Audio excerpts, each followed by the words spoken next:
जय हिंद साथियों, नमस्कार, नमस्ते, गुड इवनिंग। आप सभी साथियों का जीके क्लासेस में हार्दिक स्वागत और अभिनंदन है। तो सभी साथी जल्दी से क्लास को लाइक कर देंगे, शेयर कर देंगे और जितना हो सके उतना क्लास से जुड़ने का प्रयास कीजिए। बात करते हैं आज की इस क्लास की। तो आज की इस क्लास में हम लोग बात करने वाले हैं उपसर्ग और प्रत्यय के बारे में। तो चलिए बात करते हैं, आज की इस क्लास की शुरुआत करते हैं और उपसर्ग और प्रत्यय क्या होता है इनके बारे में विस्तार से बात करते हैं। क्लास की शुरुआत करूं उससे पहले एक बार फिर से सभी साथियों से निवेदन है कि चैनल को सब्सक्राइब कर लीजिए, बेल आइकन को प्रेस कर दीजिए ताकि न्यू और लेटेस्ट अपडेट आपको समय के अनुसार मिलता रहे।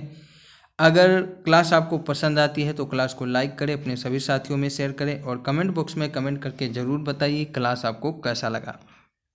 साथ ही टेलीग्राम चैनल को ज्वाइन कर लीजिए जिससे आपको क्लास का सभी PDF फाइल आपको फ्री में इस टेलीग्राम चैनल पे मिल जाएगा। तो चलिए बात करते हैं हम लोग उपसर्ग और प्रत्यय के बारे में। ठीक है, तो उपसर्ग के बारे में सबसे पहले हम बात करते हैं। उपसर्ग आपका दो शब्दों से मिलकर बना है, उप प्लस सर्ग। उप का अर्थ होता है समीप और सर्ग का अर्थ होता है सृजन करना। उपसर्ग उस शब्दांश या अवयव को कहते हैं जो किसी शब्द के पहले आकर उसका विशेष अर्थ प्रकट करे, उपसर्ग कहलाता है। उपसर्ग क्या होता है? उपसर्ग वह शब्दांश या अवयव होता है जो किसी शब्द के पहले आकर जुड़ जाता है और जुड़ने के बाद में वह शब्द में विशेष अर्थ प्रकट करता है, उसी को हम लोग उपसर्ग कहते हैं। और उपसर्ग आपका दो शब्दों उप और सर्ग से बनता है। उप का अर्थ होता है समीप तथा सर्ग का अर्थ क्या होता है? सृजन करने वाला, अर्थात शब्द के निकट आकर नए शब्द का सृजन करने वाला। उदाहरण है जैसे प्रहार, प्र प्लस हार, प्रहार हो गया। यहाँ पर एक शब्द है हार जिसका अर्थ होता है पराजय। हार का अर्थ क्या होता है? पराजय। अब इसके आगे अगर आप प्रहार, प्र उपसर्ग लगा देंगे तो ये शब्द क्या बन गया? प्रहार। और प्रहार का अर्थ होता है चोट करना। क्या होता है? चोट करना। तो इस प्रकार के शब्दों को हम लोग क्या कहते हैं? उपसर्ग कहते हैं, जो किसी शब्द के आगे जुड़कर और शब्द की विशेष अर्थ प्रकट करे, शब्द में परिवर्तन ला दे, उसे हम लोग उपसर्ग कहते हैं। ठीक है, अब ये हार शब्द का अर्थ मैंने आपको बताया पराजय होता है, परंतु इसी शब्द के आगे अगर प्रय शब्दांश को जोड़ देते हैं तो नया शब्द बनेगा प्रहार, जिसका अर्थ होता है चोट करना। इसी तरह अगर हम लोग आ जोड़ दे तो बनेगा आहार और जिसका अर्थ होता है भोजन। अगर हम लोग सम जोड़ दे तो होता है संहार, जिसका अर्थ होता है विनाश। अगर हम लोग वी जोड़ दें तो उसका अर्थ होगा विहार और जिसका अर्थ होता है घूमना। इस प्रकार से हम लोग कई शब्द बना सकते हैं और ये जो शब्द आगे जुड़ता है इसी को हम लोग उपसर्ग कहते हैं। उपयुक्त उदाहरणों में आप देख रहे होंगे प्रय जुड़ा है, आ जुड़ा है, सम जुड़ा है और वी जुड़ा है। तो ये अलग से कोई अर्थ नहीं है, इनका अलग से कोई अर्थ नहीं होता है, परंतु ये हार शब्द के आदि में जुड़ने से उसके अर्थ में इन्होंने परिवर्तन कर दिया है। अर्थात इसका मतलब ये हुआ कि ये सभी शब्दांश क्या हैं? ये सभी शब्दांश आपके उपसर्ग हैं। क्या हैं? उपसर्ग हैं। तो आई होप साथियों आपको उपसर्ग समझ में आ गया होगा कि उपसर्ग क्या होता है। चलिए आगे बात करते हैं। हिंदी में संस्कृत, हिंदी और उर्दू के उपसर्ग प्रयुक्त होते हैं। हिंदी में संस्कृत, हिंदी और उर्दू के उपसर्ग प्रयुक्त होते हैं। हिंदी में उपसर्गों की संख्या 41 है, जिसमें से हिंदी के 13 और संस्कृत के 22 उपसर्ग शामिल हैं। तो हिंदी में उपसर्गों की संख्या कितनी है? 41 है, जिसमें से आपके 13 तो हिंदी के हैं और 22 संस्कृत के हैं। उर्दू यानी अरबी और फारसी के 19 उपसर्ग शामिल हैं। ठीक है, उपसर्ग के प्रयोग से शब्दों की क्या विशेषताएं होती है, तो आइए इसके बारे में बात करते हैं।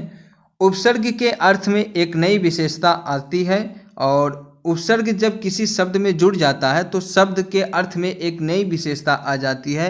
शब्द के अर्थ में प्रतिकूलता उत्पन्न हो जाती है तथा शब्द के अर्थ में कोई विशेष फर्क नहीं पड़ता है, किंतु उसकी क्या होती है? तीव्रता बढ़ जाती है। तो शब्द के अर्थ में परिवर्तन होता है, उसमें विशेषता आ जाती है। ये किसके कारण संभव है? ये उपसर्ग के कारण संभव है। तो आई होप आपको उपसर्ग समझ में आ रहा होगा कि उपसर्ग क्या होता है ना? समझ में आ रहा ना? चलिए आगे बढ़ते हैं। और अब हम लोग कुछ महत्वपूर्ण उपसर्ग के बारे में बात करते हैं जो आपकी परीक्षा के दृष्टिकोण से काफ़ी महत्वपूर्ण है ना? और कुछ उपसर्ग के उदाहरण को देखेंगे और उनसे निर्मित शब्दों को भी देखेंगे, है ना? इससे ये फायदा होगा कि आपकी प्रैक्टिस हो जाएगी और आपको ये अंदाज़ा लग जाएगा, आपको अनुमान हो जाएगा कि किस टाइप के प्रश्न आपके परीक्षा में पूछे जा सकते हैं। ठीक है, तो पहला उपसर्ग है अति। अति उपसर्ग है और इससे जुड़ने पर जो शब्द बना है वो है, देखिए, अतिशय, अतिरिक्त, अत्यंत, अत्याचार, अतिक्रमण, अतिव्याप्ति। ये सभी शब्द आपके हैं और इनमें जो उपसर्ग है वो आपका अति उपसर्ग है। दूसरा है आपका अभि। इसमें भी आप देखिए अभिभावक, अभियोग, अभिमान, अभ्युदय, अभ्यागत, अभ्यास, अभिनव, अभिलाषा, इन सभी में आपके अभि उपसर्ग है। तीसरा है अधि। अधिकरण बनेगा, अधिराज, अध्यात्म, अधिपति, अधिकार, इन सभी शब्दों में आपके अधि उपसर्ग है। अब बात करते हैं अव उपसर्ग के बारे में। तो इससे निर्मित शब्द होगा अवगत, अवलोकन, आवंट, अवशेष, अवतार, अवंती, अवज्ञा, अवरोही। तो ये सभी आपके अव उपसर्ग से निर्मित शब्द हैं। इसके बाद में आपका है अनुशासन और इसमें आपका जो उपसर्ग है वो है अनु उपसर्ग। तो अनुशासन, अनुकरण, अनुवाद, अनुज, अनुशीलन, अनुकूल, अनुस्वार, ये सभी शब्दों में आपके अनु उपसर्ग है। आगे बात करें उप उपसर्ग के बारे में तथा इससे निर्मित शब्दों के बारे में। तो उपकार हो गया, उपनिवेश हो गया, उपस्थिति हो गया, उपवन हो गया, उपासना, उपदेश, उपहार, ये इन सभी में आपके उप उपसर्ग है। अगला है नि उपसर्ग और इससे बने शब्दों के बारे में बात करें तो निदर्शन, निपात, नियुक्त, निवास, निमग्न, निदान, निबंध, निषेध, निराकार और निरोग, ये सभी आपकी नि उपसर्ग से बने शब्द हैं। इनके आगे जो नि है वो आपका उपसर्ग है। ठीक है, अगला है आपका परा उपसर्ग है। परा उपसर्ग से निर्मित शब्द है पराजय, पराक्रम, प्रभाव, परामर्श, पराभूत। और परि उपसर्ग से निर्मित शब्द हैं आपके परिक्रमा, परिजन, परिणाम, परिधि, परिपूर्ण, परिवर्तन, परिणय, परिचय और परिशीलन, ये सभी आपकी परि उपसर्ग से निर्मित शब्द हैं।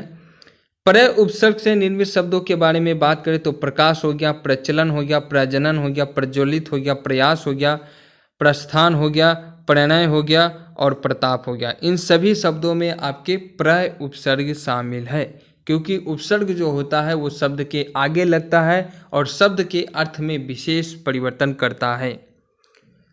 प्रति उपसर्ग के बारे में बात करें और इससे निर्मित शब्द के बारे में बात करें तो प्रति, कर्तव्य, प्रतिकृति, प्रतिग्रह, प्रत्येक, प्रतिकूल, प्रतिनायक, प्रतिज्ञा, ये सभी शब्दों में आपके कौन सा उपसर्ग है? प्रति उपसर्ग है। वि उपसर्ग तो इससे बने शब्द होगा विकास, विज्ञान, विशुद्ध, विदेश, विराम, योग, विभाग, विभिन्न, विनाश, विकराल, विभूति, इन सभी शब्दों में आपके कौन सा उपसर्ग है? तो वि उपसर्ग है। अगला है उन उपसर्ग। उन उपसर्ग से देखिए आपका 19 हो गया, 49 हो गया, 59 हो गया, 69 हो गया। तो ये आपका कौन सा उपसर्ग है? उन उपसर्ग। अब बात करते हैं सु उपसर्ग के बारे में। तो इससे निर्मित शब्द होगा सुकोमल, सुडोल, सुजान, सुपुत्र, सुपात्र, सुविदित, सुवादित और सुशील, ये सभी आपके सु उपसर्ग से निर्मित शब्द हैं। तो साथियों ये आपके काफ़ी महत्वपूर्ण उपसर्ग है। इनसे संबंधित प्रश्न आपके प्रतियोगी परीक्षाओं में बार बार पूछा जा चुका है। ठीक है, बात करें आगे तो स उपसर्ग से निर्मित शब्द की बात करें सागोत्र, सरस, सहित, सपूत, सजग, सविनय, सलज्ज, सहर्ष। और फिर इसके बाद में हम लोग बे उपसर्ग की बात करें तो ये बन जाएगा बेईमान, बेवकूफ़, बेइज्जत, बे आबरू, बेहियाई, बेमुरावत, बेकसूर, बेरहम, ये सभी आपके बे उपसर्ग से निर्मित शब्द हैं। अब ला उपसर्ग से बने शब्द की बात करें तो लाचरह, लाजवाब, लापरवाह, लापता, लावारिस, लानत, लागत, ये सभी आपके ला उपसर्ग से निर्मित हैं। ठीक है, उपसर्ग से बात करें ना, सा नहीं होगा, सम उपसर्ग होगा। तो ये हो जाएगा आपका संकल्प, संग्रह, संतोष, संन्यास, सहयोग, संस्कार, संरक्षण, संस्कृत, ये सभी आपकी सम उपसर्ग से निर्मित शब्द है। ठीक है, भर उपसर्ग से बात करें तो भरसक हो गया, भरपेट हो गया, भरदिन हो गया, भरपूर हो गया, भरमार हो गया, भरपाई, ये सभी शब्द आपके भर उपसर्ग से निर्मित हुआ है। बिन उपसर्ग की बात करें तो बिन ब्याह, बिन बोया, बिन चखा, बिन काम, ये सभी आपके बिन उपसर्ग से निर्मित शब्द हैं। अब हम लोग बात करते हैं निर उपसर्ग के बारे में, और इससे निर्मित जो शब्द हैं उनको देखते हैं। तो निर्वासन हो गया, निराकरण हो गया, निर्भय हो गया, निरपराध हो गया, और निर्वाह हो गया, निर्दोष, निर्मल। इन तो साथियों ये था कुछ महत्वपूर्ण उपसर्ग जो आपकी परीक्षाओं में बार बार पूछा जा चुका है, और इनसे संबंधित प्रश्न आपके सभी प्रतियोगी परीक्षाओं में यूपी टेट, सी टेट और सुपर टेट में पूछा जाता है। केवल आप इन्हीं उपसर्गों को अगर देखते हैं और इनके उदाहरण की प्रैक्टिस करते हैं तो आपको उपसर्ग में कोई दिक्कत नहीं आएगी। ठीक है, आगे बढ़ते हैं और अब हम लोग बात करते हैं प्रत्यय के बारे में कि प्रत्यय क्या होता है। तो प्रत्यय जो होता है ये आपके दो शब्दों से मिलकर बना है, प्रति प्लस अय। प्रति का अर्थ होता है साथ में, अय का अर्थ होता है चलने वाला। शब्दों के बाद जो अक्षर या अक्षर समूह लगाया जाता है उसे हम लोग प्रत्यय कहते हैं। उसे हम लोग क्या कहते हैं? प्रत्यय कहते हैं। प्रत्यय का निर्माण जो है प्रति प्लस अय से हुआ है। प्रत्यय का निर्माण किससे हुआ है? तो प्रत्यय का निर्माण जो है वो प्रति प्लस अय से हुआ है, और प्रति का अर्थ साथ में तथा अय का अर्थ चलने वाला होता है। अर्थात प्रत्यय का अर्थ होता है शब्दों के साथ चलने वाला। जैसे दया प्लस वान दयावान हो गया, दया प्लस आलू दयालु हो गया। दया शब्द के अंत में आलू जुड़ने से अर्थ में विशेषता आ गई, अतः यहाँ आलू क्या हो गया? यहाँ आलू शब्दांश प्रत्यय है। ठीक है, प्रत्ययों का अपना अर्थ कुछ भी नहीं होता है, ना ही इनका प्रयोग स्वतंत्र रूप में किया जा सकता है। ठीक है, तो एक चीज़ आप याद रखेंगे कि जो प्रत्यय होता है इसका कोई विशेष अर्थ नहीं होता है, और इनका जो प्रयोग होता है वो आप स्वतंत्र यानी अकेले के रूप में नहीं कर सकते हैं। ये हमेशा शब्दों के अंत में जुड़ते हैं। ठीक है, आगे बात करें हम लोग। और प्रत्यय के दो भेद होते हैं, एक होता है आपका कृत प्रत्यय, एक होता है आपका तद्धित प्रत्यय। सबसे पहले हम बात करते हैं कृत प्रत्यय के बारे में। तो क्रिया या धातु के अंत में प्रयुक्त होने वाले प्रत्यय को कृत प्रत्यय कहते हैं, तथा इनके संयोग से निर्मित क्रिया या धातु के नवीन रूप को कृदंत कहा जाता है। जैसे वाला आपका कृत प्रत्यय है और हंसना ये क्रिया है, तो बन गया आपका शब्द हंसने वाला। हंसने वाला इस शब्द में आपका वाला क्या है? कृत प्रत्यय है, और हंसना आपका क्रिया है। अन्न प्लस नी, तो यह आपका बन गया नयन, है ना। अन्न प्लस नी ये बन गया नयन आपका, और यहाँ पे अन आपका कृत प्रत्यय है और नी आपका धातु है, तो शब्द बनेगा नयन।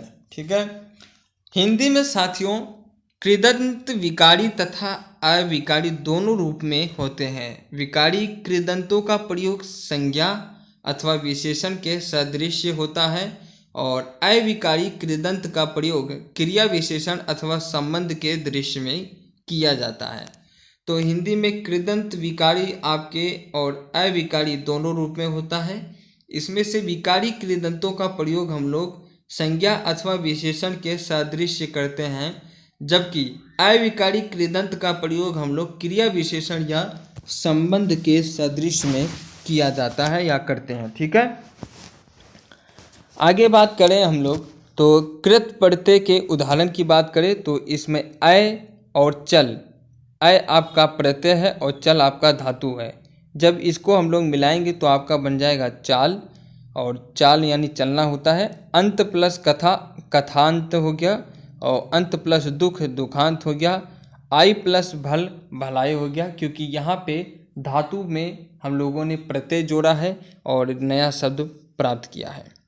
अब हम लोग बात करते हैं तद्धित प्रत्यय के बारे में। तो तद्धित प्रत्यय जो है आपका, ये संज्ञा, सर्वनाम तथा विशेषण के अंत में लगने वाले प्रत्यय को तद्धित प्रत्यय कहा जाता है। संज्ञा, सर्वनाम अथवा विशेषण के अंत में जो लगता है उसे हम लोग तद्धित प्रत्यय कहते हैं। जैसे अ हो गया और शिव, शिव है आपका, और अ ये आपका संज्ञा है, और जब इसमें अ प्रत्यय मिलता है तो ये बन जाता है सेवे। अक प्लस शिक्षक का शिक्षक हो गया, इक प्लस वर्ष का वार्षिक हो गया। इसी प्रकार से रस प्लस आयन का रसायन हो गया, पुष्प प्लस इत का पुष्पित हो गया। तो ये सभी आपके तद्धित प्रत्यय के उदाहरण हैं, क्योंकि इनमें संज्ञा, सर्वनाम तथा विशेषण के अंत में लगने वाले प्रत्यय को हम लोग तद्धित प्रत्यय कहते हैं। ये छत्र यानी क्षत्रिय हो गया, इन कुल प्लस कुलीन हो गया। दर्शन पठ, दर्शन पठ में आप देख सकते हैं ये दर्शनीय, पठनीय। अब देखिए यहाँ पे के प्रत्यय जुड़ने से किस प्रकार का शब्द बनता है। के में जब हम लोग बाल और दर्श इनको जोड़ देंगे तो बन जाएगा आपका बालक और दर्शक। ठीक है, ये आपका संज्ञा अथवा सर्वनाम या विशेषण है। ता प्रत्यय जब जुड़ता है तो बनता है लघु, दृढ़ और जन। इसमें जब जुड़ता है तो बनता है लघुता, दृढ़ता, जनता। इसी प्रकार से मान, मान प्रत्यय जब बुद्धि में जुड़ेगा तो यह बन जाएगा बुद्धिमान। मय जब जुड़ेगा तो जलमय और क्रीड़ामय। शत्रु के अंत में अगर शत्रु के, ये देखिए ये प्रत्यय जो है आपका, ये आपके अंतिम में जुड़ता है और उपसर्ग आपके शब्द के शुरुआत में जुड़ता है ना, शब्द के आगे जुड़ता है और प्रत्यय आपके शब्द के पीछे जुड़ता है। तो शत्रु में जब ता प्रत्यय जुड़ेगा तो बनेगा शत्रुता, वीरता, वीर में भी जुड़ेगा तो वीरता बनेगा। त्वय, त्वय जब जुड़ेगा तो गुरुत्व, मनुष्यत्व और देवदत्व, यही सब बनेगा आपका। ठीक है, तो ये कुछ मुख्य प्रत्यय थे और इनसे निर्मित शब्द थे जो आपके परीक्षाओं में पूछे जाते हैं। तो ये ज़्यादा बड़ा वीडियो नहीं था, एक छोटी सी क्लास थी। इसमें हमने उपसर्ग और प्रत्यय को समझने का प्रयास किया और जो हमारे परीक्षा के दृष्टिकोण से उन सभी महत्वपूर्ण तथ्यों को हमने इस क्लास में डिस्कस किया और समझने का प्रयास किया। तो साथियों, ये आपकी प्रत्यय और उपसर्ग की क्लास थी और ये क्लास आपकी यहीं पे समाप्त होती है। और आप लोग इसके उदाहरण को देखिएगा और इनसे संबंधित जितने भी प्रश्न हैं उनको करने का प्रयास कीजिएगा, आपको सब समझ में आ जाएगा। तो चलिए फिर मिलते हैं अगले क्लास में एक नए टॉपिक के साथ में। तब तक के लिए आप अपना ख्याल रखिए और सभी साथियों से निवेदन है कि आप चैनल को सब्सक्राइब कर ले। और एक बात मैं आप सभी लोगों से कहना चाहता हूं कि आप लोग बराबर क्लास को अटेंड नहीं करते हैं और व्यूज़ जो है बहुत कम आती है। तो साथियों, हम सब आप ही के लिए प्रयास कर रहे हैं और ये सब क्लासें आप ही के लिए हैं। हम लोग एक इतना मेहनत करते हैं तो आपका थोड़ा सा फर्ज तो बनता है कि क्लास को देखें, लाइक करें, शेयर करें और चैनल को सब्सक्राइब करें। ठीक है, तो चलिए, बहुत बहुत धन्यवाद आपका हमारे साथ जुड़ने के लिए, अंत तक बने रहने के लिए बहुत बहुत धन्यवाद। Thank you very much. जय हिंद, जय भारत।